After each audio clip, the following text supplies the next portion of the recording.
За сайн байцгаана уу хүүхдүүдээ. Бидний өнөөдрийн сэдэв бол эрэлт нийлүүлэлтийн талаар судалнаа. За бид нар өмнөх хичээлүүд дээрээ эдийн засгийг хоёр түвшинд судалдаг болохыг үзсэн байгаа. За макро түвшний асуудал нь бол эдийн засгийг бүхэлд нь авч үздэг. Засгийн газар гол шийдвэрийг гаргадагаараа онцлогтой бол микро эдийн засгийн асуудал нь эдийн засгийг бүхэлд нь бус зөвхөн ганц нэг хэсэгт нь анхаарал хандуулдагаараа илүү ялгаатай ах нэ. За энэ микро эдийн засгийн нэг хэсэг болго эрэлт нийлүүлэлтийн талаар өнөөдөр дэлгэрүүлэн авч үзье. За эрэлт гэдэг бол худалдан авах чадвараа баталгаажсан хэрэгцээ байна. Өөрөөр хэлэх юм бол хүсэл нь байгаад худалдан авах чадвартай байна гэж үзэх нь. За тэгэхээр ихэнх хүмүүс хэм дүнтэй боловч чанартай бараа бүтээгдэхүүн авахыг хүсдэг бол эрэлт нийтийн хувьд бол үн өндөр байхад хүмүүс цөөнтэйгээр худалдаж авдаг, үн бага байхад хүмүүс их хэмжээгээр худалдан авах юм онцлогтой байдгийг эдийн засагчид онцлсан байна. За эдгээр аль нь эрэлт болохыг хүүхдүүдэд харцгаагаарай.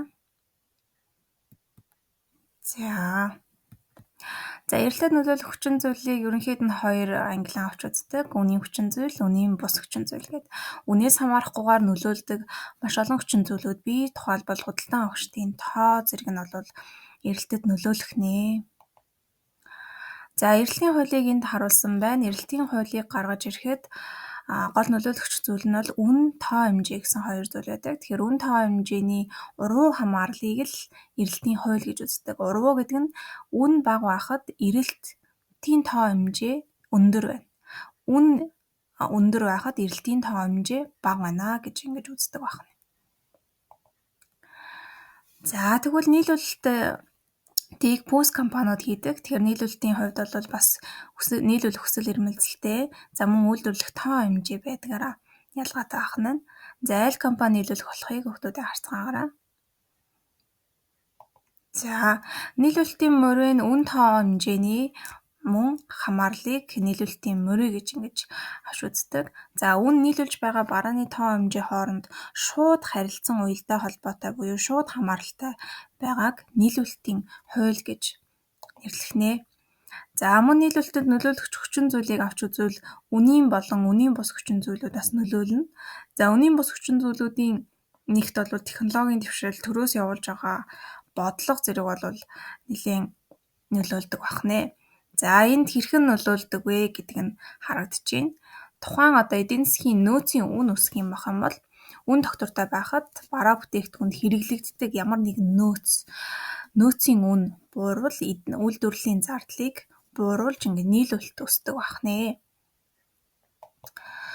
За бүтээгдэхүүн үйлчлэгийн зах зээлд нийлүүлэлт эрэлт гэсэн хоёр хүчин зүйл чухал байгаа. Улаан мөрөө нь бол эрэлтийн мөрөө, цэнхэр нь нийлүүлэлтийн мөрөө харагдаж байна хүүхдүүд. За энэ хоёрын огтлолцол дээр тэнцвэрт үн тогтдог. За зах зээлд үн хэрхэн тогтдог вэ гэхээр эрэлт нийлүүлэлтийн огтлолцол дээр тогтдог байна. Энэ огтлолцолоос дээшээ яваад ирвэл илүүдл үүснэ. За энэ огтлолцолоос доошоо бол хомсдол үүсдэг байна. Тухайн зах зээл дээр. За ингээд эрэлт нь их байх юм бол эрэлт нь илүүдэлтэй байх юм бол үн өсөх хандлагатай. За нийлүүлэлт нь илүүдэлтэй буюу их байх юм бол үн буурах хандлагатай байна гэж ингэж үзэх нэ. За ингээд 2014 оны эслийн ерхий шалгалтын дээр орж ирсэн тестүүдийг нь харуулж байна. За энэ эдгээр тестүүдийг баттгаад дахин хичээлээ баттгаж үзээрэй хүүхдүүд.